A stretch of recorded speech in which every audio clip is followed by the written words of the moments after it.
National Weather Service in Charleston has issued a severe thunderstorm warning for portions of Bullock County in southeastern Georgia, Candler County in southeastern Georgia, Evans County in southeastern Georgia, Jenkins County in southeastern Georgia, Tattnall County in southeastern Georgia, until 6:45 p.m. Eastern Daylight Time.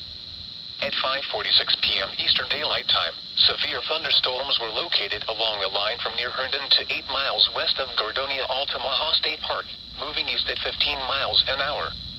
Hazard, 60 miles an hour wind gusts and small hail. Source, radar indicated. Impact, expects damage to roofs, siding, and trees.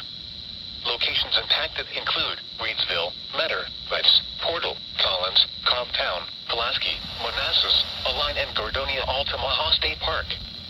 This includes Interstate 16 between mile markers 96 and 111.